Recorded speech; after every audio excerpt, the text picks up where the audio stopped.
다 내 인생이 괴로운 건요, 남 때문이 아니에요. 다 내 욕심 때문에, 다 내 욕심 때문에. 여러분들, 단골집 있는, 장사 잘 되는 집 있죠? 단골집에 막 손님이 바글바글해. 근데 자리가 20개밖에 안 돼.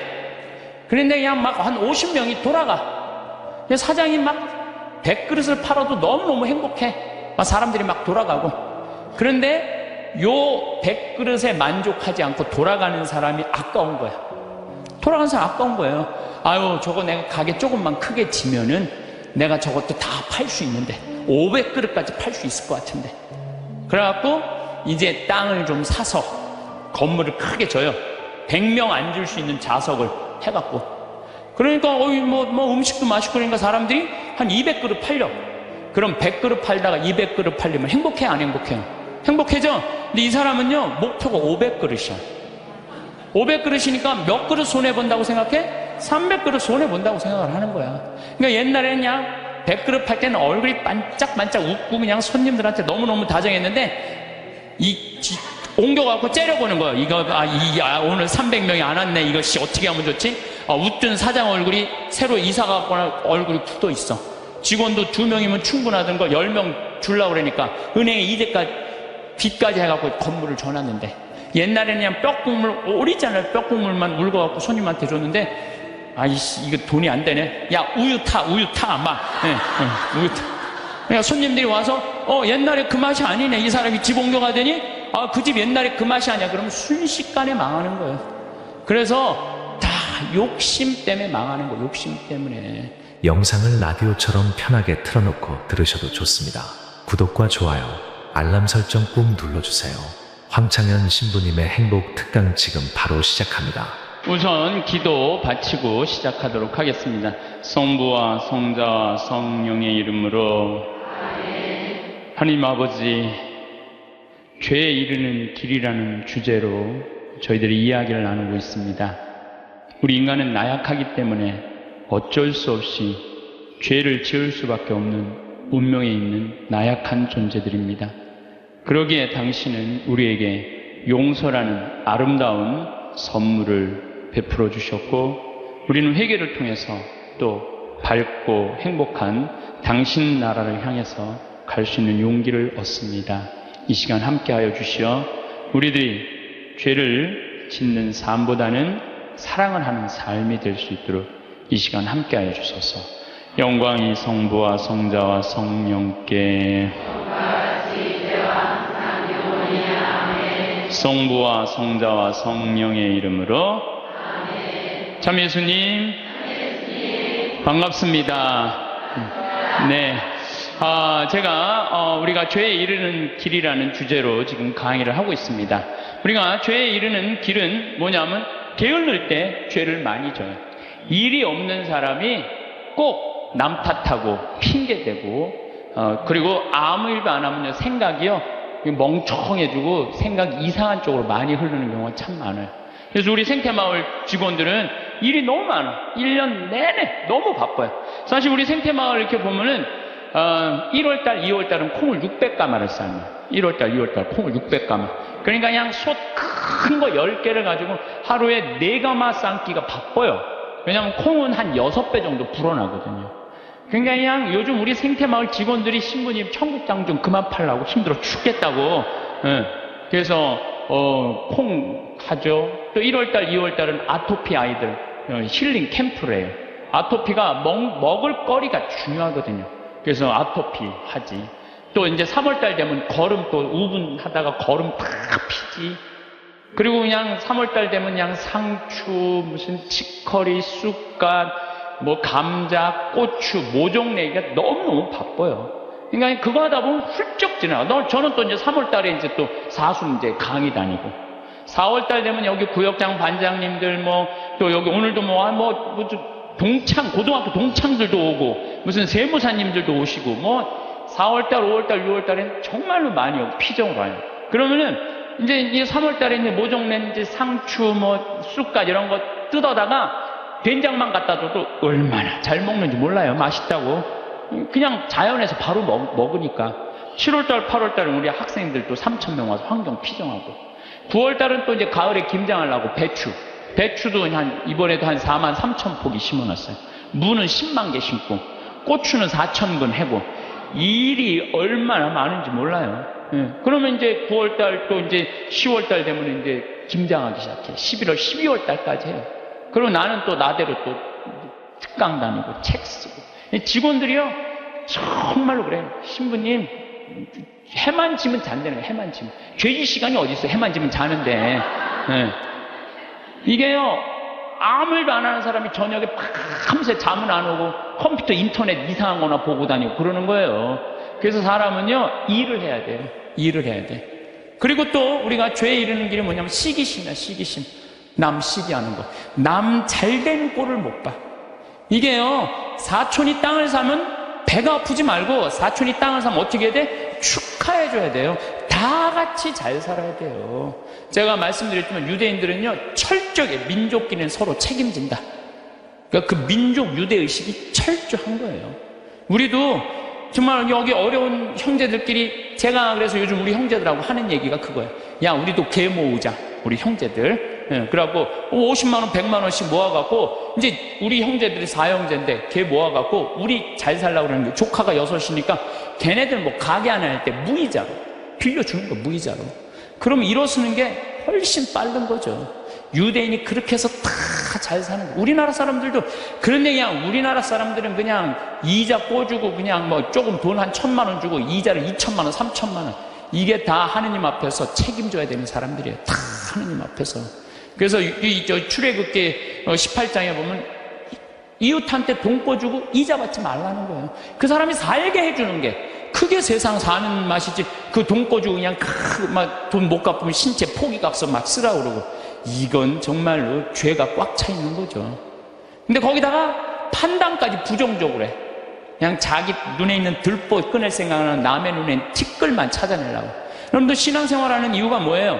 나의 잘못을 자꾸 수정하는 거죠. 자꾸. 그래서 막 건강한, 예수님, 하느님 완전한 것처럼 너희도 완전하라고. 그런, 내가 그렇게 완전을 향해서 노력하는 것이 좋은 거죠. 그런데, 게으른 데다가 남 잘된 꼴을 못 보고 판단은 부정적으로 하는 게 욕심까지 있어. 이러면은요, 이거 정말 완전 죄로 가는 것 같아요. 그래서 우리가 탐욕, 욕심, 이게 우리가 죄로 빠뜨리는 거예요. 돈 때문에 회사나 국가 기밀 중국에 팔아먹는 사람들이 있어요. 정말 정신 나간 사람들이죠. 지금 중국이 어떤 나라인데 거기다가 지금 중국이요, 경제 규모가 8조예요. 우리는 1조인데. 그러니까 거기다가 그걸 팔아먹으면 어떻게 해? 거기 걸 빼와야지. 근데 그냥 뭐 사장 자리 준다, 부사장 자리 준다, 이런 거에 혹해갖고 그냥 우리나라, 그냥 얼마 전에도 세계 특수강 업체 직원들이 억대 연봉 준다고 그냥 그걸 다 팔아요. 나라 국부가 유출되는 거예요. 다 뭐 때문에? 탐욕 때문에. 탐욕 때문에. 탐욕 많은 부자들이요, 사람들 무시해요. 돈 많은 부자들이요, 사람 무시해. 왜 무시하는 줄 알아요? 사람 가까이 하면 도와달라고 그럴까봐. 그게 귀찮으니까. 사람도 안 만나는 부자들 많아요. 그냥 자기만 그냥 그 돈 그냥 쥐고 쓰지도 않고. 그래서 제가 늘 말씀드리지만, 돈은요, 쓴 것만 내 돈이에요. 만약에 100억 있어. 근데 이 사람은 하나도 안 쓰고 죽었어. 그럼 그 사람 거지예요, 거지. 그렇지 않아요? 하나도 100억을 그대로 아까워갖고 한 푼도 안 쓰고 죽었어. 그게 무슨 100억 재산가예요. 근데 내가 한 5억, 10억 있어. 근데 그거 어려운 사람도 도와주고 맛있는 것도 먹고 나라 경제 돌아가라고 소비도 좀 하고, 이거는요, 그 사람은 정말 알찬 부자예요. 근데 한 푼도 안 오고 그냥 싸도는 재미로만 갖고 있는다. 그 사람들은 탐욕 속에 사는 사람들, 나누지 않는 사람들. 우리가 죄 짓는 이유가 뭐냐면 다 욕심 때문에. 사랑받고 싶은 욕심, 돈 더 벌고 싶은 욕심, 출세하고 싶은 욕심, 자식 좋은 대학 보내고 싶은 욕심 때문에 우리가 괴로운 거예요. 내 인생에 내가 언제 제일 괴로웠나, 나도 보니까 내가 욕심 필 때 제일 괴로웠더라고. 나도. 내가 이제 여기 생태마을 한 10년 동안 하니까, 여기 뭐 여러분들처럼 이렇게 많이 오는 거예요. 근데 많이 오는데 보통 우리가 여기 수용할 수 있는 인원이 200명. 근데 막 300명, 400명씩 막 온다고 그러는 거예요.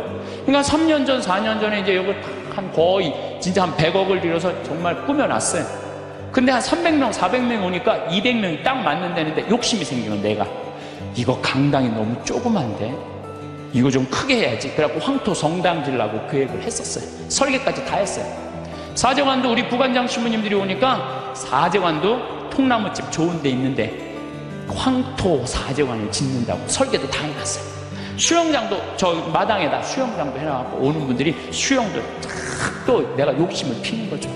근데 떨커덕 4년 전에 그런 계획을 했는데 떨커덕 내가 위암이 딱 걸린 거예요. 위암이 걸려 수술하러 들어가고 이렇게 생각을 하니까 내가 만약에 죽는다면 성당이 뭐가 필요해? 황토 성당이. 사정관이 뭐가 필요해? 나 죽으면 내 후임자만 좋지. 네. 그렇지 않아요? 네. 수영장이 뭐가 필요해? 그래서 저는 암 걸리기 전에는 7일 중에 9일을 일을 했어요. 7일 중에 9일을. 네. 무슨 얘기냐면은 아침에도 강의를 하고 밤에도 강의하고 어떤 날은 서울에서 오전에 강의하고 밤에 부산에서 강의하고 막 이랬어요. 미국 강의도 만약에 뭐 7월 15일부터 18일까지 미국 강의다. 그럼 15일 날 아침에 도착해하고 18일 강의 끝나고 한국에 또 와서 또 강의하고 이렇게 살았어요. 죽을 둥 살 둥 사는 거죠. 나 죽으면 무슨 소용이 있어? 나 죽으면 여러분들 어떻게 할 것 같아? 아유, 그 아까운 신부 죽었네? 그리고 끝이야. 그걸로 끝이에요. 아까운 신부 죽었네? 그리고 근데 우리 신부들은 아유, 그놈의 새끼 죽을 둥 살 둥 하더니 지금 아까운 애 죽었네? 그걸로 끝이에요. 나 죽으면 누구만 가슴에 우리 어머니 아버지 80인데 그냥 가슴에 묻고 살 거 아니에요. 그래서 내가 수술하러 들어가면서 우리 직원들한테 뭐라고 그랬냐면 나 수술하고 나오면 아무것도 안 한다. 성당 안 짓는다. 사정관 안 짓는다. 수영장 안 한다. 백지다, 백지. 그 수술하고 나와갖고 이제 건강해갖고 나왔단 말이야. 성당 안 짓고 이 황토 이것도 제가 흙으로 다 바른 거예요. 황토 15cm. 괜찮더라고요. 그리고 1년에 300명, 400명 오는 경우 1년에 두세 번이야. 그걸 욕심을 낸다고 그냥 30억, 40억짜리 또 공사를. 내가 얼마나 어리석었는지 몰라. 지금 사정관도 황토, 통나무집 강에 얼마나 좋은지 몰라요. 수영장도 그냥 요 강에 가서 하면 되는 걸, 그냥 굳이 왜 여기다 또 수영장을 만들어갖고 또 가만히 보니까 다 내 욕심이야, 욕심. 그냥 아무것도 안 하니까요. 너무 좋은 거예요. 너무 좋은 거예요. 편안하고. 그렇다고 뭐 생태마을 망하는 것도 아니고 다 내 인생이 괴로운 건요. 남 때문이 아니에요. 다 내 욕심 때문에. 다 내 욕심 때문에. 여러분들 단골집 있는 장사 잘 되는 집 있죠. 단골집에 막 손님이 바글바글해. 근데 자리가 20개밖에 안 돼. 그런데 그냥 막 한 50명이 돌아가. 근데 사장이 막 100그릇을 팔아도 너무너무 행복해. 사람들이 막 돌아가고. 그런데 요 100그릇에 만족하지 않고 돌아가는 사람이 아까운 거야. 돌아가는 사람 아까운 거예요. 아유, 저거 내가 가게 조금만 크게 지면은 내가 저것도 다 팔 수 있는데 500그릇까지 팔 수 있을 것 같은데. 그래갖고 이제 땅을 좀 사서 건물을 크게 줘요. 100명 앉을 수 있는 좌석을 해갖고. 그러니까 음식도 맛있고 그러니까 사람들이 한 200그릇 팔려. 그럼 100그릇 팔다가 200그릇 팔리면 행복해, 안 행복해요? 행복해져. 근데 이 사람은요, 목표가 500그릇이야. 500그릇이니까 몇 그릇 손해본다고 생각해? 300그릇 손해본다고 생각을 하는 거야. 그러니까 옛날에는 그냥 100그릇 팔 때는 얼굴이 반짝반짝 웃고 그냥 손님들한테 너무너무 다정했는데 옮겨갖고 째려보는 거야. 오늘 300명이 안 왔네. 이것이 어떻게 하면 좋지? 웃던 사장 얼굴이 새로 이사가고 얼굴이 굳어 있어. 직원도 2명이면 충분하던 거 10명 주려고 그러니까 은행에 이제까지 빚까지 해갖고 건물을 줘놨는데 옛날에는 그냥 뼈국물, 오리지널 뼈국물만 울고갖고 손님한테 줬는데 아이씨 이거 돈이 안 되네. 야 우유 타 우유 타 막 우유 타. 그러니까 손님들이 와서 옛날에 그 맛이 아니네. 이 사람이 집 옮겨가더니 그 집 옛날에 그 맛이 아니야. 그러면 순식간에 망하는 거예요. 그래서 다 욕심 때문에 망하는 거예요. 욕심 때문에. 여러분들 집도 마찬가지야. 25평 살 때 행복했어. 근데 50평짜리 친구 집에 아파트를 가보니까 우리 집 25평이 그 집 화장실에 들어가게 생겼어. 그래갖고 내가 은행 이자도 좀 하고 좀 무리를 해서 내가 50평을 사야지. 50평을 샀어. 여러분들 50평 사면은요 상황이 달라져. 25평일 때는 25인치로 충분해. 근데 50평짜리를 가지고 25인치 테레비를 갖고 가면요 요만해. 네. 그럼 어떻게 해야 돼? 50cm로 사야 돼. 에? 냉장고도 투도어 하던 거 6도어로 해야 돼. 50평에서 티코 타고 나오기 창피해. 그랜저는 사야 돼. 점점 힘들어지는 거예요. 우리가 인생이요, 가만히 생각해 보세요. 욕심을 안 피우면요 고통스럽지 않아요. 근데 뭐 때문에 고통스러워? 욕심 때문에 고통스러워. 성당도 마찬가지예요. 성당도 가만히 보면은요, 성당도 내가 이렇게 이제 우리 젊은 신부님들 이렇게 새로 성당 지을 때 이렇게 가서 보면요, 교우들 한 2,500명, 3,000명이면요, 그 교우들 죽어라 모아야 30억 모아요. 그런데 설계를 한 걸 보면 50억짜리, 100억짜리 해놓은 성당 많아요. 그러면 50억, 100억짜리 해놓으면은 50억이 들어간다 그러면 교우들이 50억 우리가 어떻게 내지? 나 돈도 없는데. 또 못 내는 교우들은 미안해서 성당 못 나오고. 이 성당 짓는 데는데 교우가 늘어나야 되는데 줄어드네? 이거 신부님이 반짝반짝 웃다가 어떻게 되는 거야? 인상을 쓰는 거죠. 응? 하느님 집 짓는 데는데 왜 돈을 안 내냐? 맨날 욕하고. 그 다 욕심 때문에 죄를 짓는 거예요. 욕심 때문에.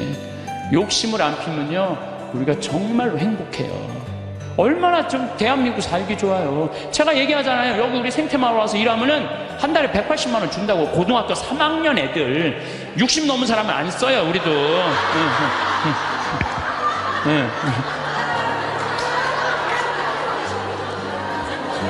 아니 그랬더니 많은 분들, 신부님 노인들한테 강의하면서 살으라 하면서 왜 60? 우리는요, 우리 직원 23명이 다 60이 다 넘어서. 그래서 우리도 세대 교체가 필요해. 그래서 지금 최고 나이 많은 직원이 70에 70. 근데 우리는 안 내보내요. 74인가? 최고 나이 많은 우리는 안 내보내요. 일을 할 수 있을 때까지 우리는 안 내보내요. 근데 기본 목적이에요. 왜 젊은 애들 이제 들어와야 된다. 그래서 고등학교 3학년 애들 180만 원 준다니까. 3달. 실습 3달. 그걸 주나면, 그러면 한 달에 200만 원 먹여주고 재워주고. 얼마나 좋아요. 그런데 여기를 안 오는 거예요. 여기를. 왜? 내 자식만은 연봉 3천, 4천만 원 되는데 보내고 싶다는 거예요.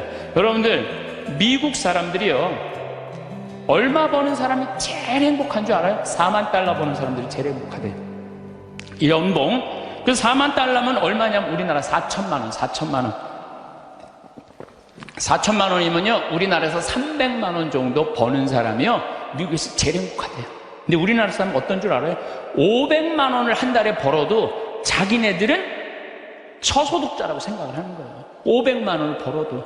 대한민국 사람들이 지금 얼마나 욕심이 많은지 몰라요. 욕심. 진짜 욕심. 한 달에 300만 원만 벌으면 먹고 살만 해요. 막말로. 그렇지 않아요?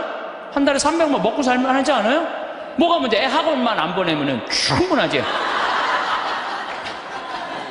근데 그냥 애 학원 보내야 되고 좋은 대학 보내야 되고 이렇게 무리를 하니까 힘든 거지, 그러지 않으면요 충분히 행복하다는 거예요.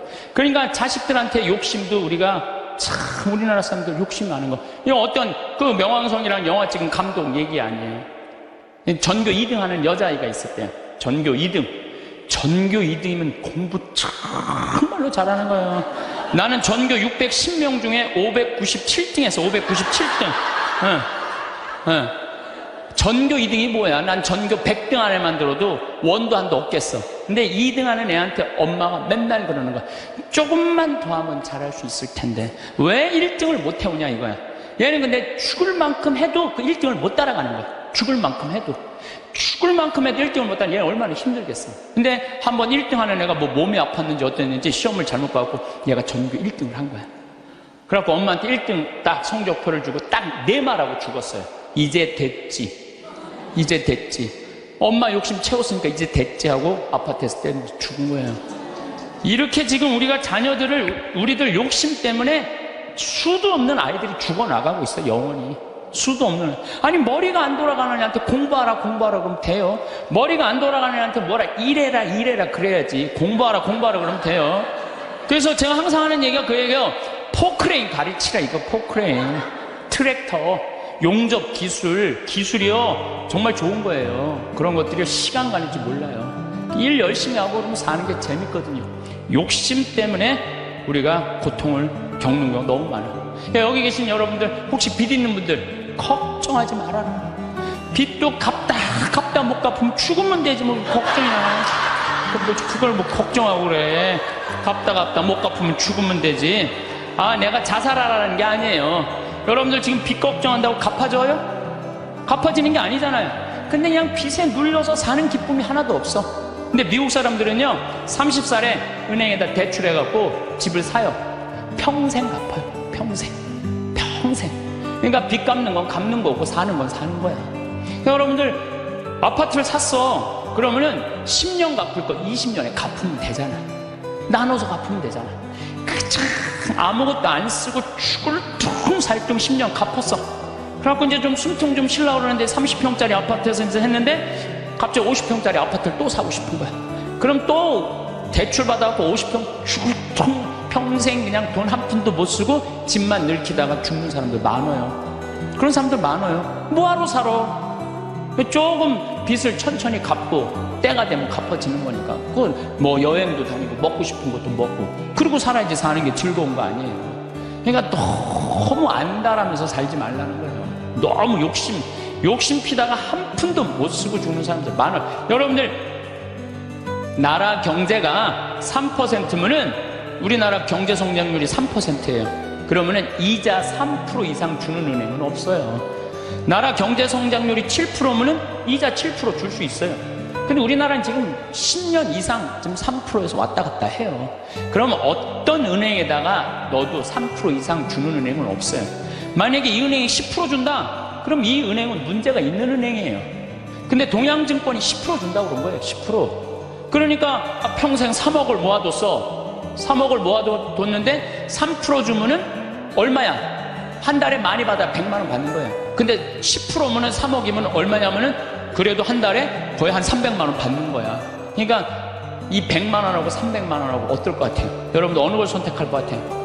300만 원을 선택할 거 아니야. 그래서 동양증권에 맡기는 그래 2조 원이 다 날아가는 거야. 2조 원이. 욕심 때문에 인생이 괴로운 거예요. 그럼 이분은 3억 모으느냐고 평생 먹고 싶은 거 쓰고 싶은 거 안 하고 3억을 60에 딱 모았어. 이번에 25% 65세 이상 25%가 여기 동양증권에 돈 날린 분이 25%가 65세 이상이래요. 예. 그러니까 이분들 이제 3억을 모아갖고 어떻게 동양증권에 맡기면 한 달에 300만 원 나오니까 생활비 된다고 맡긴 거야. 그러면 평생 한 푼도 못 쓰고 3억 날라가니까 남은 인생도 한 푼도 못 쓰고 죽는 거예요. 그러니까 하나도 못 쓰고 죽는 사람들이 많아요. 그래서 제가 항상 하는 얘기가 그래요. 내 신조는 뭐냐? 그 달에 번 건 그 달에 다 쓰자. 이게 내 신조. 그 달에 번 건 그 달에 다 쓰자. 이게 엉뚱하게 들릴지 모르지만요. 지난번 2008년 리먼 브라더스 미국 경제 위기 왔을 때요. 우리나라 이민자들은요. 돈 다 모아 집 샀어. 집값 다 반쪽 났어요.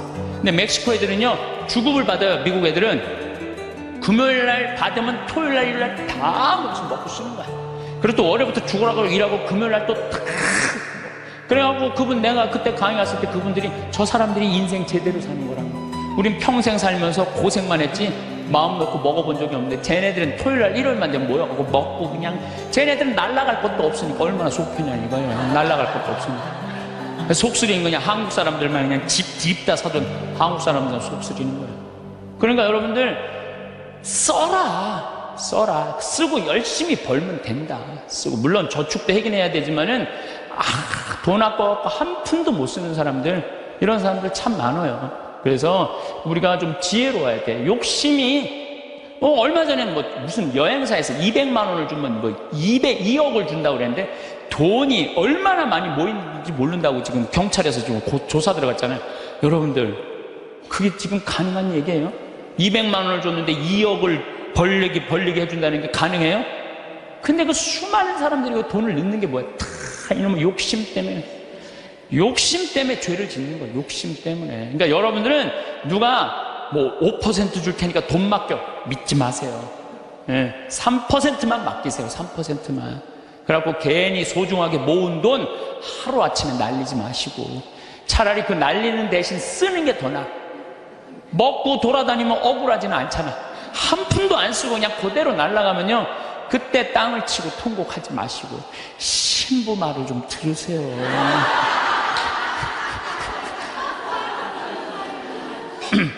이 모든 게 쌓여갖고 뭐가 되냐? 미움이 돼요. 모든 게 쌓여갖고 미워. 그래서 이 마음 안에 미움이 있으면요 행복할 수가 없어요. 마음 안에 미움이 있어요. 여러분들 막 너무너무 사람을 미워해. 미워 죽겠어. 그러면은 미워 죽겠으면은 내가 미운 사람이 괴로울 것 같아? 미워하는 내가 괴로울 것 같아? 그게 문제예요. 내가 막 저놈 미워 죽겠으면 저놈 미워갖고 죽었으면 좋겠는데 저놈이 안 죽고 누가 죽어? 내가 죽어, 내가. 그러니까 미움은 누가 해결해야 돼? 내가 해결해야 돼. 근데 여러분들 생각을 해봐요. 왜 미움이 생겨요? 남편 일도 안 하고 노름하고 술 먹고 그냥 맨날 두들겨 패고 그런 마음 안에 미움이 생겨요, 안 생겨요? 생겨요. 자식 해례는 공부는 안 하고 컴퓨터 게임만 하고 그냥 아침에 나올 때면 막 돼지꼬리 말려서 머리 말려갖고 나오고 10시에 11시에 일어나면 그 미워요, 안 미워요? 부모 해준 거 하나도 없이 그냥 어렸을 때 그냥 고생만 시키더니 그냥 늙어갖고 용돈 내놔라, 병원비 내놔라, 죽지도 않으면서 계속 그러면은 미워요, 안 미워요? 솔직히 미워요. 사람이요, 이 세상 살면서 미움이 없을 수는 없어요. 살아가면 미워하게 돼 있어요, 어떤 이유로든. 그런데 문제는 미워할 수밖에 없는 인생을 살지만은 결국은 미워하면 누구 손해냐면 내 손해니까. 그러니까 해결을 해야 되는 거야. 내 손해이기 때문에. 여러분들 미워하면은요, 우리가 마음에 미움이 있어, 분노가 있어. 그러면은 무슨 일이 생기냐면 내 혈관 벽이 얇아진대. 혈관 벽이 이거는 정신적인 고통만 오는 게 아니라 육체적인 고통도 같이 오는 거야. 혈관 벽이 얇아지고 그 다음에 당뇨병, 심장병, 뇌출혈 이런 게 생긴다는 거야. 미움이 꽉 차 있고 분노가 꽉 차 있는 사람. 그리고 미움이 많으면 NK세포라고 암을 죽이는 세포가 없어진대. 그래갖고 참고 사는 사람들, 미움 속에서 고통스럽게 사는 사람들이 암이 많이 걸리는 거예요. 신부님은 왜 걸렸어요? 난 술 먹어서 걸린 거예요. 술 먹어서.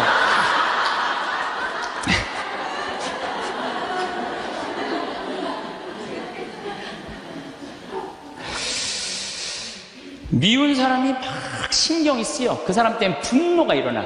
미운 사람 때문에 분노가 일어나면 인생을 잘못 살 수가 있어요. 제가 얼마 전에 운전을 하는데, 운전을 하고 하는데 딱 차를 열었는데 모기가 한 마리 딱 들어왔어요, 차 안에서.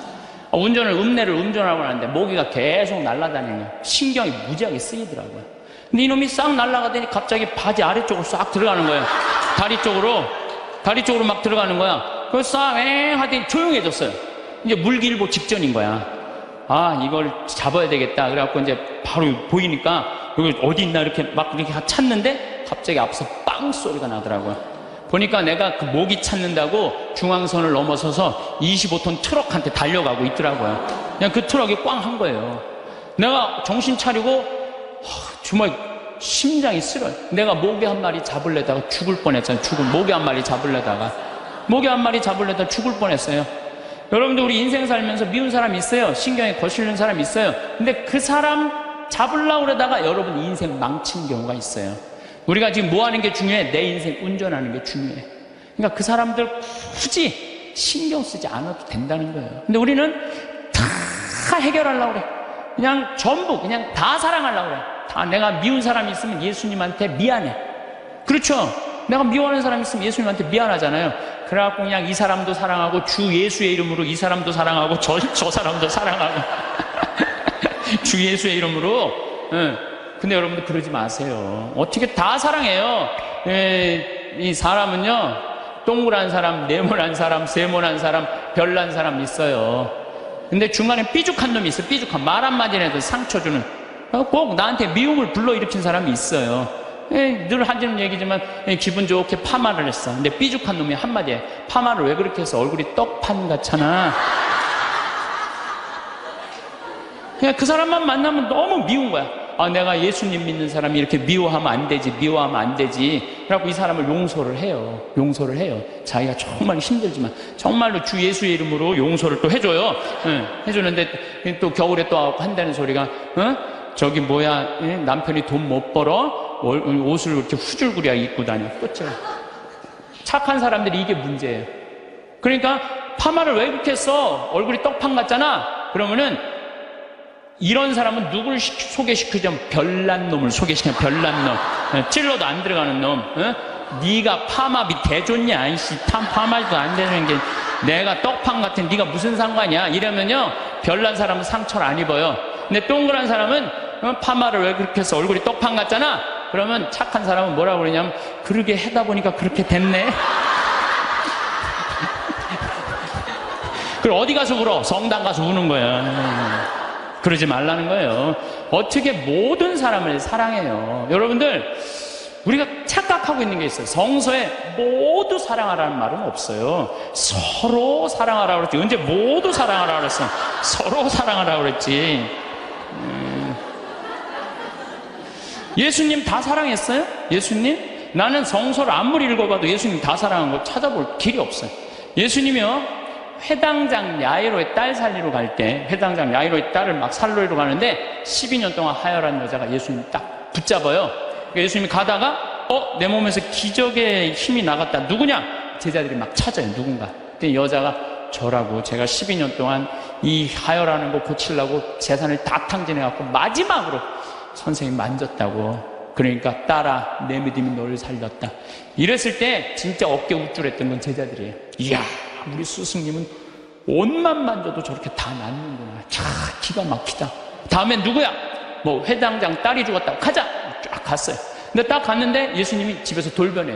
회당장 집에 들어가고 엄마 아빠 들어오라고 그러고 12명 중에 딱 3명만 불러. 베드로, 야고보, 요한 셋만 들어와. 딱 셋만 데리고 들어가요. 아니, 갔으면 다 같이 데리고 들어가야 될 거 아니야. 다 같이. 근데 왜 셋만 데리고 들어가? 9명 기분 나쁘게. 그렇지 않아요? 여러분들 본당시민하고 오늘 뭐 환자 방문을 갔어. 근데 한 10명이 갔어. 근데 본당시민이 다 같이 갔는데 갑자기 마리아, 테레사, 루시아 이러면 나머지 서 있어. 기분 나빠요, 좋아요? 예수님은 모두 사랑하라고 다 데리고 들어갈 거야. 왜 셋만 데리고 들어가? 예수님이 또 다볼산에서 거룩한 변모하잖아요. 다볼산. 이게 다볼산이 내가 가봤는데 580m예요. 나자렛에서도 보이고 과부의 아들 살린 나인에서도 보이고 가나의 혼인잔치 포도주막 거기서도 보이고 심지어 갈릴레아에서도 보여요. 다 보인다. 그래서 이름이 다볼산이야. 다볼산. 어떻게 2000년 전에 이름도 어쩜 그렇게 잘 졌는지 몰라. 이스라엘에서 다볼산. 다볼산에서 거룩한 변모하러 올라가셨는데 하늘나라의 모습을 보여주시려고 올라가신 거 아니에요? 그럼 다 보여줘야 될 거 아니야. 근데 누구만 데리고 올라냐면 베드로, 야고보, 요한만 데리고 셋만 데리고 올라가요. 아니, 예수님도 12 중에 셋만 끼고 돌았는데 여러분들이 뭐라고? 신자 3000명 다 뭐 네모난 놈, 동그란 놈, 세모난 놈, 별난 놈, 삐죽한 놈 다 사랑하려고 그래. 그러지 마세요. 사람이라는 건요, 역량이라는 게 있어요. 역량. 내가 어느 정도 사랑할 수 있는 역량이 있어야 10명을 사랑할 역량이 10명만 하면 되고 20명 사랑할 20명만 하면 돼요. 근데 그냥 성당 세례받았던 이유 하나로 그냥 주 예수의 이름으로 다 사랑하려고 그러잖아요. 미쳐. 예수님이 겟세마니 동산에서 내 마음이 괴로워 죽을 지경이니 나와 함께 깨어 기도해자. 그러더니 갑자기 가까이 베드로, 야고보, 셋만, 요한만 셋만 오라고 그래요. 참 마지막까지도 예수님이 그들을 가까이 하셨어요. 9명. 그러니까 그 중에 배신하는 놈이 나오는 거예요. 이게 쉽지가 않아요.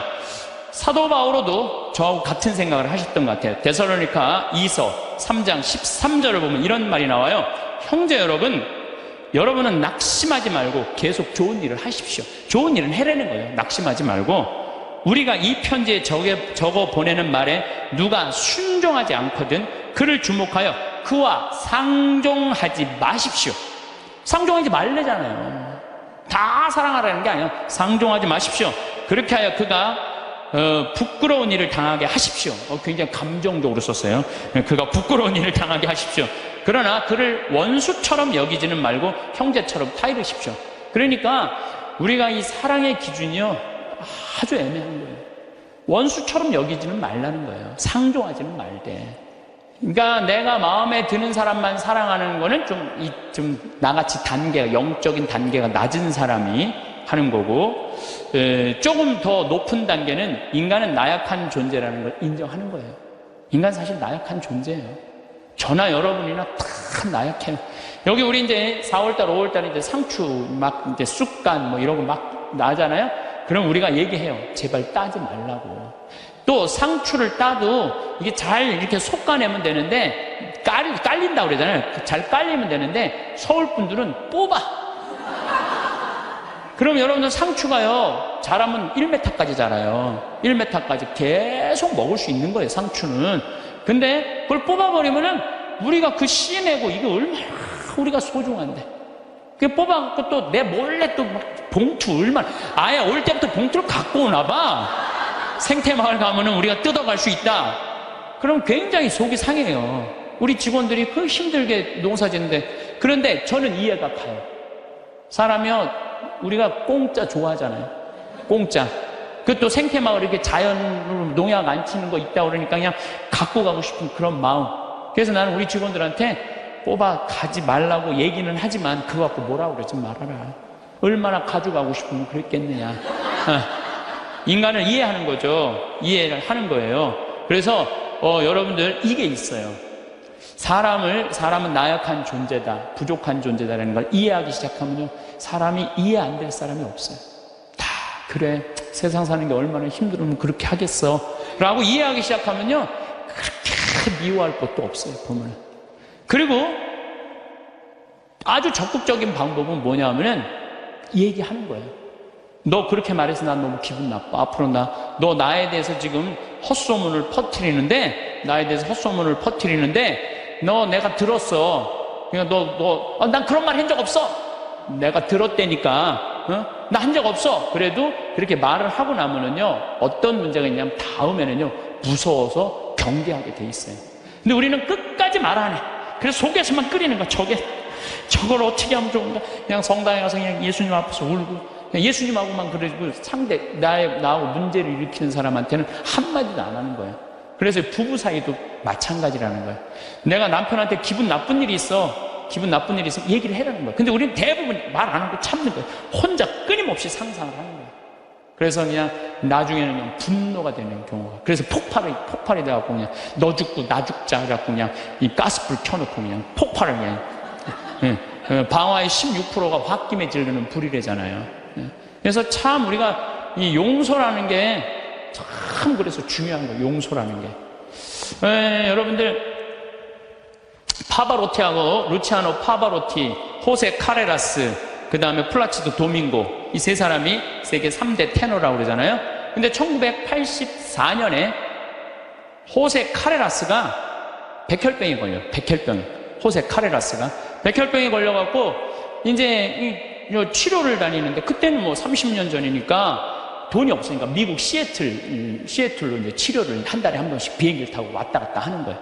근데 돈이 다 떨어졌어요. 호세 카레라스가. 근데 이 카레라스하고 플라치도 도밍고는 원수야, 원수.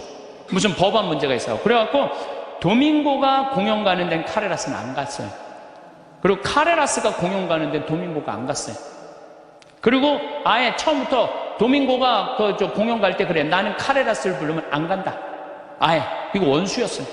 근데 그냥 백혈병이 가갖고 그냥 카레라스 이제 죽길고 지금 돈도 다 떨어지고. 근데 86년에 헤르모사라는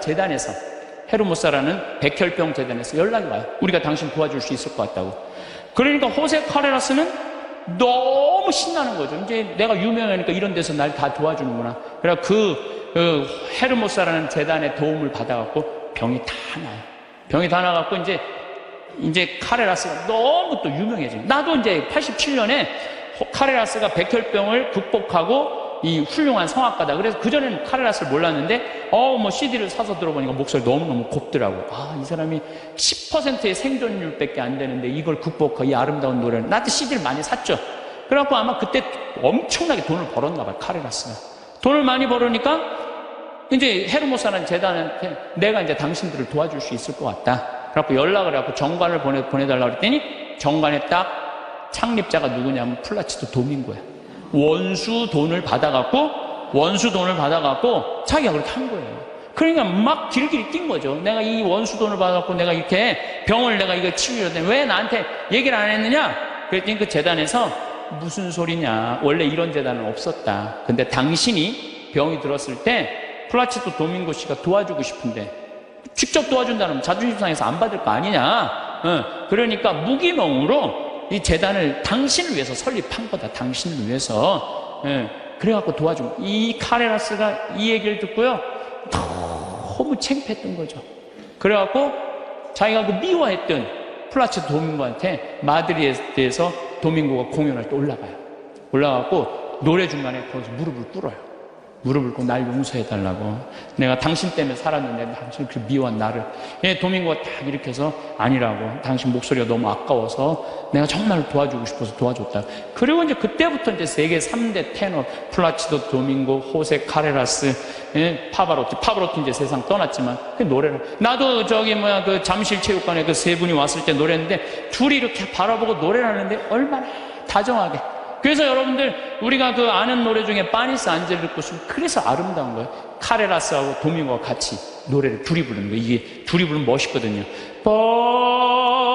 파니스 안젤리쿠스. 그럼 카레라스가 파니스 미능. 그러면서 이 온 세상 사람들한테 그냥 감동을.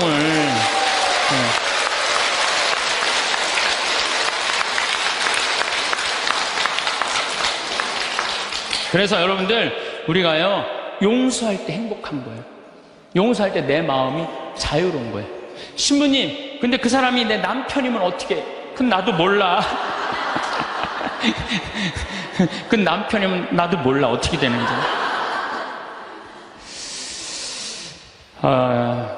저는 우리 인간이 살아가면서 이게 굉장히 참 중요한 것 같아요. 인생을 살면서 일이 없어, 게을러, 그럼 죄를 지을 수밖에 없어요. 일이 많은 사람은요 딴 생각을 안 해요. 일이 많은 사람은. 그래서 여러분들도 인생의 계획을 세우셔야 돼. 난 앞으로 5년 후에 뭘 할 거다, 10년 후에 뭘 할 거다, 20년 후에 뭘 할 거다, 30년 후에 뭘 할 거다. 제가 요즘 잠비아 일을 하면서 너무 재밌어요. 왜 재밌느냐면은 한 50대신 분들이 신부님 저희도 가고 싶어. 얼마 전에는 70대 분들인데 신부님 저희들 할머니들이 저희들 가고 싶다는 거예요. 그래서 저희들 재주가 있대. 무슨 재주가 있냐니까 우리들이 셋이 간호사 출신이라는 거예요. 최고다, 최고. 가자! 그래갖고 할머니들 이름 다 적어놓고 갔어요. 내년 7월 15일 날 가려고. 그리고 이제 여기 계신 분들 중에 나는 신부님 아무 재주가 없어요. 아무 재주가. 걱정하지 마세요.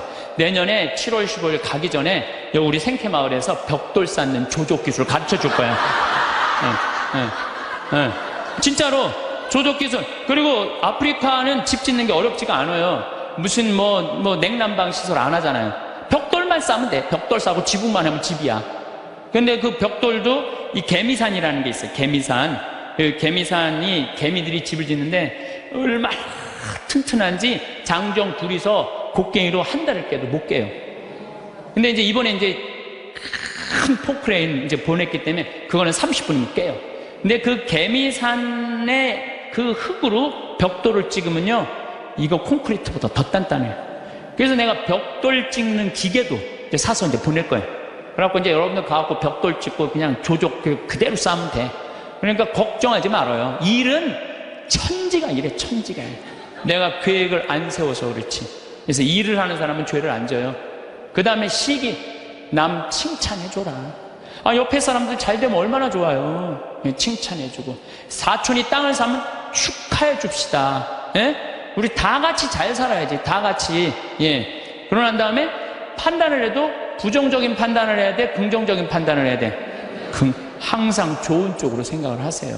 예수님이 그러잖아요. 심판하지 말아라. 심판은 오로지 한 분만이 할 수 있다. 하나님만이 할 수 있다. 저는 사실은 요즘 전 개인적으로 이런 생각이 많이 들어요. 우리 교회에 안 나오면은 구원받을 수 없다 이러잖아요. 구원은 누구한테 유보된 거예요? 하나님한테 유보된 거예요. 구원은 누구만 결정할 수 있는 거예요? 하나님만이. 근데 우리가 저 사람 구원받는다, 이 사람 구원 못 받는다, 이거는요 인간이요 도를 넘어서는 거예요. 오로지 심판하실 수 있는 분은 누구 한 분이다? 하나님 한 분밖에 없다. 그러니까 우리는 예할 건 예하고 아니오할 건 아니오만 해야지. 쟤는 저 지옥 갈 거야, 쟤는 연옥 갈 거야, 저 사람은 천당 갈 거야, 그건 아무도 몰라요. 아무도 몰라요. 그래서 가끔 우리 천주교는 요즘 제가 어떤 생각이 드느냐면 우리 천주교는 굉장히 요즘 넓어요. 그래서 교회 밖에도 구원이 있다고 그래요.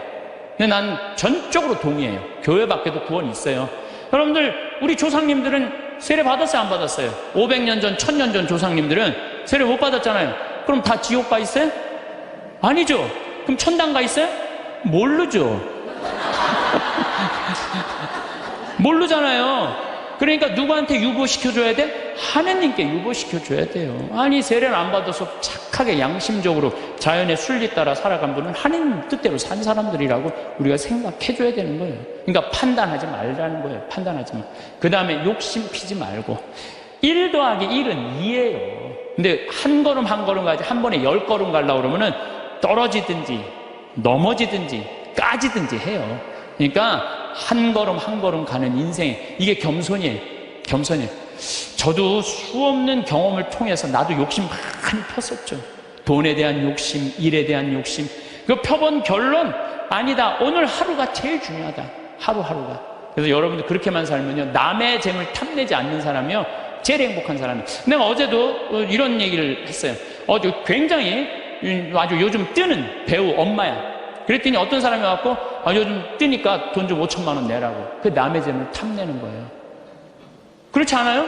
부자들한테 가갖고 당신 돈 좀 내놓으라고. 그게 남의 재물 탐내는 거예요. 내고 싶을 때 내는 거지 내가 내랜다고 부자라는 이유 하나로 어디 가서 돈 내놓으라고. 그거 강도지, 강도지.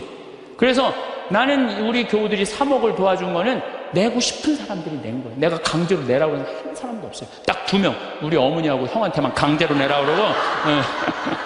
네. 욕심 피지 말고 마음 안에 미움이 있으면 평화가 없다. 오늘 황창현 신부님 말씀 어떠셨나요? 욕심을 피우면 삶이 괴로워지는 경험을 해보셨을 겁니다. 하지만 욕심이 너무 없다면 어떤 일을 할 때 전혀 동기부여가 되지 않을 수도 있습니다. 따라서 적절한 욕심은 필요하죠. 욕심은 성공을 위해서는 필요할 만하다고 할 수 있습니다. 그러나 이러한 욕심이 목적 없이 과하게 생기면 인생을 혼란스럽게 만드는 주된 원인이 되는 것이죠. 욕심은 본질적으로 더 많이 원하는 마음에서 비롯됩니다. 적절히 활용될 때 욕심은 현재의 한계를 넘어서도록 도와주며 이전에는 불가능하다고 여겨졌던 것들을 실현할 수 있는 강력한 힘을 발휘하기도 합니다. 그러나 지나친 욕심은 망상에 빠져 정상적인 판단을 하지 못하게 만들기도 하는 주범이 되기도 합니다. 이처럼 욕심은 인간의 내면에서 중요한 양면성을 가지고 있습니다. 욕심의 큰 문제는 종종 제한된 목표를 추구한다는 것입니다. 살면서 여러 경험을 하며 일이 계획대로 잘 풀릴 수도 있고 생각과 달리 엉망이 될 수도 있습니다. 하지만 욕심을 계속 추구하면 자신이 원하는 대로만 이루어져야 한다는 강박을 갖게 되며 자신을 망치게 될 수 있습니다. 욕심이 결과적으로 긍정적인 영향을 주는 것이 확실하다면 그 고집은 의미가 있을 수도 있습니다. 하지만 대개 인간의 마음은 현실적인 부분을 고려하지 못하는 점이 있습니다. 이로 인해 실제로 원했던 결과를 얻었다 하더라도 목표를 달성하지 못했다는 느낌에서 벗어나지 못하는 사람이 많습니다. 이런 사람들은 목표 자체보다는 목표를 추구하는 과정에서의 욕망에 중독될 가능성이 크죠. 축복받은 삶을 살고 있다는 것을 깨닫지 못한 채로 가만히 앉아 시간을 낭비하는 것보다는 욕심을 통해 움직이는 것이 나을 수 있습니다. 하지만 욕심의 힘을 빌려 움직이기 시작하면 그때부터는 마음을 비우고 현실의 행동과 상황을 있는 그대로 바라볼 필요가 있습니다. 행동을 시작하면 발생하는 사건과 자신의 상태를 객관적으로 파악하고 판단하는 것이 긍정적인 결과를 가져올 수 있습니다. 욕심을 버리지 않으면 현상이 왜곡될 확률이 높아집니다. 현재 무엇이 잘 되고 있는지, 무엇이 부족한지에 대한 메타인지가 필요합니다. 욕심으로 인해 불필요한 생각만 하게 된다면 오히려 가만히 있는 것이 더 나았을 상황을 맞이하게 됩니다. 목표를 향해 한 걸음씩 내딛는 동안은 현실을 명확하게 파악할 필요가 있겠습니다. 이러한 내용들을 참고하셔 삶의 지혜를 얻고 마음 평안을 누리시면 좋겠습니다. 오늘 영상 도움 되셨다면 구독, 좋아요, 알람 설정 꾹 눌러주시고 이 영상을 소중한 분들께도 공유해주세요. 다음에 더 좋은 영상으로 찾아뵙겠습니다. 감사합니다. 성공한 사람들을 보면 크게 두 부류로 나뉘는 걸 알 수 있습니다. 하나는 자신이 성공했다고 여기저기 떠벌리고 다니는 사람들, 그리고 또 하나는 조용히 아무 말 없이 자기 삶을 사는 사람들입니다. 우리는 흔히 성공을 하면 자연스럽게 자랑하고 싶어질 거라고 생각하죠. 좋은 차를 사고 비싼 시계를 차고 SNS에 멋진 사진을 올리고 싶을 겁니다. 왜냐하면 그렇게 하면 남들이 나를 더 인정해 줄 거라고 믿으니까요. 하지만 현실은 그렇지 않습니다. 오히려 진짜 성공한 사람들은 그렇게 행동하지 않습니다. 왜냐하면 보여줄 필요가 없기 때문입니다. 돈이 많다고 높은 자리에 있다고 유명하다고 해서 굳이 그걸 드러낼 필요는 없습니다. 그걸 아는 사람들은 이미 알고 있고 모르는 사람들은 알 필요가 없죠. 그런데도 굳이 나 성공했다고 떠드는 사람들이 있습니다. 그런 사람들은 왜 그럴까요? 간단합니다.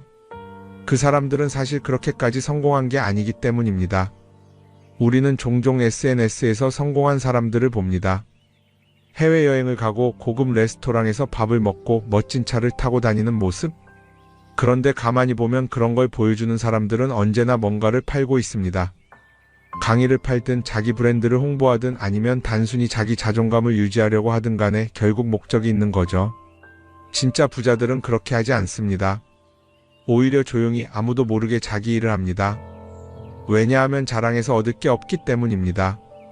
오히려 괜히 잘난 척했다가 사람들에게 이용당하거나 시기와 질투를 받거나 쓸데없는 오해를 사는 게 더 피곤합니다. 이건 단순한 돈 이야기가 아닙니다. 사회적인 성공을 이룬 사람들도 마찬가지입니다. 진짜 실력 있는 사람들은 자기 실력을 굳이 떠벌리지 않습니다. 왜냐하면 그럴 필요가 없으니까요. 자기 분야에서 최고라면 사람들이 먼저 알아서 찾아옵니다. 반대로 실력이 부족한 사람일수록 자기를 포장하려고 애씁니다. 우리가 흔히 듣는 말이 있죠. 빈수레가 요란하다. 이 말이 괜히 있는 게 아닙니다. 정말 내실이 있는 사람들은 굳이 시끄럽게 굴지 않습니다. 반대로 겉만 번지르르한 사람들은 자기가 얼마나 대단한지 떠들고 다닙니다. 이걸 좀 더 현실적인 예로 들어볼까요?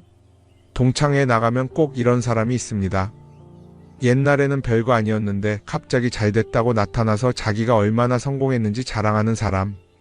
처음에는 다들 와 대단하다 하고 들어주지만 시간이 지나면 어떨까요? 대부분 속으로 이렇게 생각할 겁니다. 저 사람 뭐 저렇게까지 티를 내? 결국 그런 사람은 점점 멀어지게 됩니다. 반면에 정말 성공한 사람들은 조용합니다. 굳이 자기가 어떻게 살고 있는지 설명하지 않죠. 그런 사람들은 오히려 주변에서 먼저 알아보고 자연스럽게 존경을 받습니다. 그게 진짜 성공입니다. 그럼 우리는 어떻게 해야 할까요? 내가 뭔가를 이루었을 때 굳이 남들에게 알릴 필요가 있을까요? 물론 가까운 사람들에게 좋은 소식을 전하는 건 좋습니다. 하지만 굳이 모든 사람들에게 나 이렇게 잘 살고 있어요 하고 알릴 필요는 없습니다. 그런 행동은 결국 나에게 득이 되지 않습니다. 성공이라는 건 원래 조용한 겁니다. 내가 잘 되고 있으면 주변 사람들이 자연스럽게 알게 됩니다. 굳이 내가 말하지 않아도 내 행동과 태도에서 묻어나오게 되어 있습니다. 그러니 굳이 보여주려고 애쓰지 마세요. 오히려 그게 더 진짜 성공한 사람의 태도입니다. 사람은 사회적 동물이라고 하잖아요. 혼자 살아갈 수 없고 결국 사람과의 관계 속에서 기쁨도 얻고 때로는 상처도 받습니다. 그런데 한 가지 생각해 볼 게 있어요. 우리가 정말 인간관계가 필요해서 맺고 있는 걸까요? 아니면 그냥 그래야 한다고 배워서 어쩔 수 없이 유지하고 있는 걸까요? 어릴 땐 친구 많으면 좋다고 하죠. 사회생활에서도 인맥이 중요하다는 말을 많이 합니다. 그런데 정작 주변을 보면요. 인간관계가 넓은 사람일수록 스트레스를 더 많이 받아요. 전화벨이 울릴 때마다 이번엔 또 무슨 부탁일까 싶고 단체 채팅방에서 메시지가 올 때마다 이걸 또 어떻게 대답해야 하나 고민하죠. 관계가 많아질수록 책임과 피로도 함께 늘어나는 겁니다. 어떤 사람들은 인간관계를 줄이면 외롭지 않겠냐고 해요. 그런데 가만히 생각해보면 진짜 외로움을 느끼는 순간이 언제인지 아세요? 오히려 불필요한 인간관계 속에 있을 때입니다. 같이 밥을 먹고 얘기를 나누는데도 뭔가 허전하고 대화가 컥 돌고 속마음을 나누지도 못할 때? 그럴 때 우리가 더 외롭다고 느끼죠. 그렇다고 당장 인간관계를 다 끊어버릴 순 없겠죠. 하지만 적어도 내가 정말 소중하게 여겨야 할 관계와 그냥 관성적으로 유지하는 관계는 구분할 필요가 있습니다. 예를 들어 매번 나한테 부탁만 하고 정작 내가 어려울 땐 연락 한 번 없는 사람. 내가 실수하면 뒷담화를 하면서 내 앞에서는 웃는 사람. 이런 관계를 굳이 계속 이어갈 이유가 있을까요? 가끔은 이런 경험도 있을 거예요. 우연히 어떤 사람과 친해졌는데 만난 지 얼마 되지도 않았는데 너무 많은 걸 털어놓는 사람들 있죠. 자기 속사정부터 가족 문제, 직장 고민까지 쏟아내는 사람들. 이런 경우 두 가지의 가능성이 큽니다. 하나는 그냥 감정적으로 의존할 사람이 필요해서일 수도 있고 또 하나는 내가 믿을 만한 사람인지 떠보는 걸 수도 있어요. 어떤 경우든 이런 관계는 오래가기 어렵습니다. 사실 친밀함이라는 건 시간이 필요한 법이에요. 적당한 거리를 두고 천천히 서로를 알아가야 하는데 초반부터 급격하게 가까워진 관계는 쉽게 무너지는 경우가 많습니다. 처음엔 친하다고 생각했는데 어느 순간 사소한 일로 틀어지고 결국 남보다 못한 사이가 되는 거죠. 그러면 인간관계를 어떻게 해야 할까요? 답은 간단합니다. 억지로 맺지 말고 굳이 유지하려고도 하지 않는 거예요. 내가 편한 관계라면 자연스럽게 이어질 것이고 그렇지 않다면 서서히 멀어질 겁니다. 그리고 그걸 억지로 붙잡지 않아도 괜찮습니다. 관계를 유지하는데 에너지를 쓰기보다는 정말 소중한 관계에 집중하는 게 더 낫지 않을까요? 어떤 사람은 내가 인간관계를 줄이면 나중에 나 혼자 남는 거 아니냐 걱정하기도 해요. 그런데 생각해보면요, 진짜 나를 위하는 사람은 많지 않아요. 인간관계를 줄인다고 해서 완전히 혼자가 되는 게 아닙니다. 오히려 불필요한 관계를 정리하고 나면 남아있는 관계들이 더 단단해지고 가치 있게 느껴질 겁니다. 예전엔 인맥이 자산이라는 말을 많이 했어요. 그런데 요즘은 꼭 그렇지도 않죠. 오히려 불필요한 인간관계가 많으면 그게 짐이 될 수도 있어요. 적당한 거리, 적당한 선. 이걸 잘 지키는 게 결국엔 가장 편한 인간관계를 유지하는 방법 아닐까요? 한번 곰곰이 생각해 보세요. 지금 내 주변에 있는 사람들 중에서 내가 정말 편하게 만날 수 있는 사람이 몇 명이나 되는지, 내가 억지로 맞춰주고 있는 관계는 없는지. 관계를 줄이면요, 외로워지는 게 아니라 오히려 더 자유로워집니다. 그리고 자유로워진 만큼 내 인생에서 정말 중요한 것에 집중할 수 있게 됩니다. 인간관계 너무 많은 걸 신경 쓰다 보면 정작 중요한 걸 놓칠 수 있어요. 그러니까 이제는 한 번쯤 정리해보는 것도 나쁘지 않을 겁니다. 사람들이 돈을 많이 벌고 싶어 하는 이유가 뭘까요?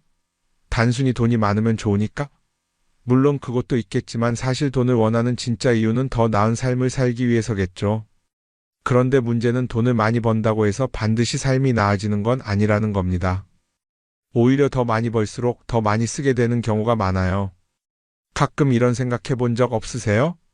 예전에는 돈이 지금보다 훨씬 적었는데 이상하게 그때가 더 여유로웠던 것 같다. 왜 그럴까요? 사실 우리가 원하는 건 돈 그 자체가 아니라 돈을 통해 얻을 수 있는 자유인데 돈을 벌면 벌수록 그 자유를 잃어버리는 경우가 많아요. 더 좋은 차, 더 좋은 집, 더 좋은 옷을 사면서 점점 더 많은 돈이 필요해지고 결국엔 돈을 벌기 위해 또다시 일해야 하는 악순환에 빠지게 되는 거죠. 한번 생각해 봅시다. 우리가 정말 필요해서 뭔가를 사는 경우가 얼마나 될까요? 필요해서라기보다는 남들이 가지고 있으니까, 없어 보이기 싫으니까, 혹은 그냥 기분 전환을 위해서 소비하는 경우가 훨씬 많아요. 그리고 그런 소비를 할 때마다 스스로 이렇게 합리화를 하죠. 이 정도는 나를 위한 투자야. 그런데 가만히 보면 그 소비가 진짜 나를 위한 소비인지 아니면 그냥 사회가 만든 기준에 끌려가고 있는 건지 헷갈릴 때가 많습니다. 예를 들어 예전에는 스마트폰 하나면 충분했는데 이제는 스마트워치도 있어야 하고 무선 이어폰도 필요하고 태블릿도 있어야 할 것 같고 하나를 사면 또 다른 무언가가 필요해지는 시기예요. 사실 이건 우리가 그렇게 만들어진 겁니다. 광고도 그렇고 SNS도 그렇고 자꾸 우리에게 이렇게 말하죠. 이걸 사야 더 행복해질 수 있어요. 그런데 정작 그걸 사고 나면 어때요? 처음 며칠은 좋죠. 그런데 시간이 지나면 또 다른 걸 사고 싶어져요. 왜냐하면 물건이 우리를 오래 행복하게 만들어주지는 않거든요. 특히 요즘은 SNS가 이런 소비 심리를 더 부추기는 것 같아요. 예전에는 친구들끼리 만나서 나 새로 샀어 하고 자랑하는 게 전부였는데 이제는 SNS에 올리면서 전 세계 사람들에게 보여주잖아요. 그러다 보니까 남들도 다 뭔가를 사서 올리고 나도 따라해야 할 것 같은 기분이 드는 거예요. 그런데 중요한 건 그 사람들도 사실은 나와 똑같은 기분이라는 겁니다. 내가 남을 부러워하는 만큼 나도 누군가에게 부러움을 사려고 애쓰고 있는 거죠. 결국 끝없는 비교와 소비 속에서 진짜 중요한 걸 놓치게 되는 겁니다. 한번 이렇게 생각해보면 어떨까요? 만약 내가 지금부터 딱 1년 동안 불필요한 소비를 하지 않는다면 내 삶이 어떻게 변할까? 아마 처음에는 답답할 수도 있어요. 사고 싶었던 걸 참아야 하니까. 그런데 그걸 몇 번 참고 나면 어느 순간 깨닫게 될 겁니다. 내가 굳이 이걸 안 사도 괜찮네? 그렇게 불필요한 소비가 줄어들면 자연스럽게 돈이 쌓이겠죠. 그런데 돈이 쌓이는 것보다 더 중요한 게 있어요. 바로 마음의 여유가 생긴다는 겁니다. 돈을 쓰지 않는다고 해서 불행해지는 게 아니라 오히려 소비로부터 자유로워지면서 진짜 행복을 찾을 수 있어요. 물론 이걸 실천하는 게 쉽지는 않겠죠. 우리 주변에는 소비를 부추기는 것들이 너무 많으니까요. 하지만 적어도 이런 건 해볼 수 있습니다. 뭔가를 사고 싶을 때 한 번만 스스로에게 물어보는 거예요. 이게 정말 나한테 필요한 걸까? 아니면 그냥 순간적인 욕심일까? 만약 그 질문을 던졌을 때 5초 안에 당연히 필요하지 라는 답이 나오지 않는다면 사실 그건 없어도 되는 물건일 가능성이 큽니다. 정말 필요한 건 고민할 필요도 없이 바로 떠오르거든요. 그러니까 이제는 한 번쯤 생각해 봐야 할 것 같아요. 나는 지금 내가 원하는 삶을 살고 있는 걸까? 아니면 남들이 만든 기준에 맞추기 위해 내 시간을 팔고 있는 걸까? 소비를 줄인다는 건 단순히 돈을 아끼는 게 아닙니다.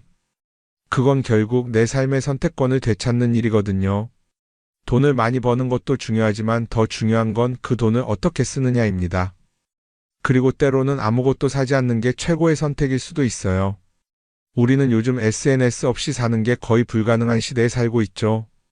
아침에 눈 뜨자마자 휴대폰을 확인하고 출근길에도 SNS를 보고 잠들기 전까지도 계속 들여다봅니다.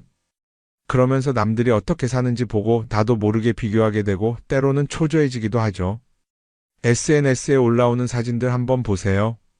맛집에서 멋진 음식을 먹고 해외여행을 다니고 좋은 옷을 입고 성공한 삶을 사는 사람들.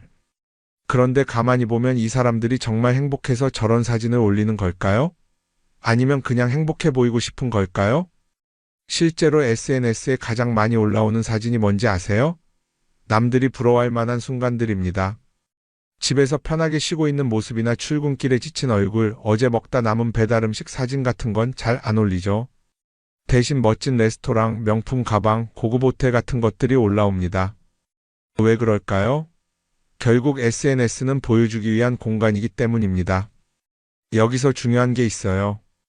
우리가 SNS에서 보는 건 그 사람의 삶 전체가 아니라 편집된 일부 장면이라는 겁니다. SNS는 마치 한 편의 다큐멘터리나 영화처럼 잘 꾸며진 장면들만 보여줍니다. 그런데도 우리는 그걸 보면서 아, 저 사람은 나보다 더 행복하구나 하고 착각하죠. 예를 들어 SNS에서 한 친구가 해외여행을 가서 아름다운 풍경을 찍어 올렸다고 해볼게요. 우리는 그걸 보면서 부럽다, 나도 저렇게 살고 싶다라고 생각하겠죠. 그런데 정작 그 친구는 사진을 찍고 나서도 일 때문에 스트레스를 받고 있을 수도 있고 여행 비용을 감당하느라 카드가 걱정을 하고 있을 수도 있습니다. 그 부분은 우리는 알 수가 없죠. 그런데 문제는 이렇게 남들과 비교하는 습관이 쌓이면 결국 내 삶이 초라하게 느껴진다는 겁니다. 원래는 그냥 조용히 살아도 괜찮았는데 SNS를 보고 나면 나만 뒤처지는 것 같고 뭔가를 더 해야 할 것 같고 괜히 불안해지죠. SNS는 기본적으로 사람들의 비교 심리를 자극합니다. 남들이 가진 걸 나도 갖고 싶게 만들고 남들이 하는 걸 나도 해야 할 것 같은 기분이 들게 만들죠. 그러다 보니 필요하지도 않은 걸 사게 되고 무리해서라도 화려한 곳에 가게 되고 남들에게 보여주기 위해 사는 삶을 살게 됩니다. 그럼 어떻게 해야 할까요? 사실 정답은 간단합니다. SNS에서 보이는 것들을 곧이곧대로 믿지 않는 것입니다. 그리고 더 중요한 건 남과 비교하는 걸 멈추는 것이에요. 어떤 사람이 비싼 차를 타고 다닌다고 해서 그 사람이 꼭 행복한 건 아닙니다. 좋은 차를 타고 다니지만 밤마다 사업 걱정에 잠 못 이루는 사람도 많아요. 반대로 대중교통을 이용하지만 마음 편하게 사는 사람도 있죠. 결국 행복은 보이는 것이 아니라 느끼는 것입니다. SNS를 덜 보면 덜 불행해진다는 연구 결과도 있어요. 하루 종일 남의 삶을 보면서 비교하는 시간을 줄이면 내 삶에 집중할 수 있는 시간이 많아지는 겁니다. SNS를 완전히 끊을 필요는 없지만 최소한 그 안에 있는 것들이 전부 진짜라고 생각하지 않는 태도는 필요합니다. 우리는 누구나 자신만의 속도로 살아가고 있어요. 남들은 남들대로 사는 거고 나는 나대로 살면 됩니다. SNS에서 남들의 화려한 모습을 볼 때마다 한 번쯤 이렇게 생각해 보세요. 이건 그 사람이 보여주고 싶은 삶일 뿐이다. 그러면 조금은 편해질 겁니다. 사람들은 다들 자기 인생을 살아간다고 생각하죠. 그런데 가만 보면 정말 자기 인생을 사는 사람이 얼마나 될까요? 많은 사람들이 사실은 남이 만들어 놓은 기준에 맞춰서 살고 있어요. 좋은 대학, 좋은 직장, 좋은 차, 좋은 집. 다들 이런 걸 목표로 삼지만 정작 내가 원하는 삶이 뭔지 깊이 생각해 본 적이 없는 경우가 많아요. 이건 어릴 때부터 교육받아온 방식과도 관련이 있어요. 우리는 어릴 때부터 이렇게 살아야 한다는 틀 안에서 자라죠.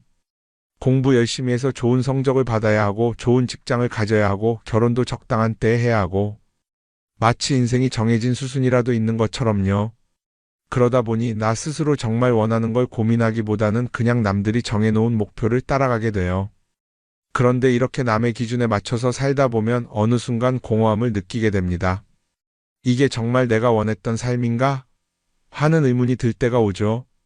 어릴 땐 성적이 목표였고, 사회에 나와서는 연봉이 목표였고, 결혼하고 나서는 아이 교육이 목표였는데 그 목표를 이루고 나면 허무한 거예요. 계속 뭔가를 이루긴 했는데 정작 나는 어디에 있는지 모르겠는 거죠. 진짜 중요한 건 내가 원하는 게 뭔지를 아는 것이에요. 그런데 이게 쉽지 않죠. 오랫동안 남의 기준대로 살아왔기 때문에 막상 내가 정말 원하는 게 뭐지? 하고 물어보면 선뜻 대답하기 어려운 경우가 많아요. 하지만 이 질문을 하지 않으면 우리는 평생 남이 정한 기준 속에서 살게 됩니다. 그럼 어떻게 해야 할까요? 첫 번째로 필요한 건 내가 왜 이런 생각을 하게 됐는지 스스로 점검하는 거예요. 예를 들어 내가 비싼 차를 사고 싶다고 생각한다면 그게 정말 내 필요 때문인지 아니면 남들에게 잘 보이기 위해서인지 한번 따져봐야 해요. 만약 남들이 나를 어떻게 볼까 하는 게 더 중요하다면 그건 내 기준이 아니라 사회가 만들어 놓은 기준일 가능성이 큽니다. 두 번째는 다른 사람의 의견에 휘둘리지 않는 연습을 하는 거예요. 우리는 살아가면서 끊임없이 남들의 평가를 받죠. 그 나이에 그런 걸 시작한다고? 지금 그게 가능하겠어? 이런 말들이 우리를 흔들어 놓습니다. 그런데 그런 말에 신경 쓰다 보면 결국 아무것도 하지 못하게 돼요. 중요한 건 남들이 뭐라고 하든 내가 결정하는 거예요. 물론 남의 조언을 들을 수도 있고 참고할 수도 있죠. 하지만 최종 결정은 항상 내 몫이어야 합니다. 내가 결정하고 내가 책임지는 거. 그렇게 해야 내 삶을 온전히 내 것으로 만들 수 있어요. 세 번째는 내가 한 선택에 책임지는 자세를 가지는 거예요. 많은 사람들이 무언가를 선택하고 나서도 후회하죠. 괜히 이걸 했나? 이 선택이 잘못된 건 아닐까? 그런데 한 가지 확실한 건 후회한다고 해서 과거가 바뀌지는 않는다는 거예요. 내가 한 선택이라면 그 선택이 틀렸다고 해도 받아들이고 그 안에서 최선을 다하는 게 더 중요해요. 이렇게 말하면 그럼 실수하면 어떡하죠? 라고 걱정하는 분들도 있을 거예요. 하지만 생각해보면 우리가 실수를 두려워하는 이유도 결국 남의 시선 때문이에요. 내가 실패하면 남들이 날 어떻게 볼까? 이런 걱정이 더 크죠. 그런데 남들은 생각보다 우리한테 관심이 없어요. 우리가 성공하든 실패하든 남들은 자기 삶을 사느라 바빠요. 그러니까 내 인생의 주인은 결국 나 자신이라는 걸 명확히 할 필요가 있어요. 내 선택을 하고 그 선택에 책임지면서 남이 아니라 나에게 맞는 길을 찾는 것. 그게 진짜로 내 삶을 살아가는 방법이 아닐까요? 어쩌면 우리는 너무 오랫동안 이렇게 살아야 한다는 틀 속에 갇혀 있었는지도 모릅니다. 하지만 이제는 한 번쯤 생각해 봐야 합니다. 나는 진짜 내 삶을 살고 있는가? 그리고 만약 아니라면 지금부터라도 조금씩 바꿔보면 어떨까요?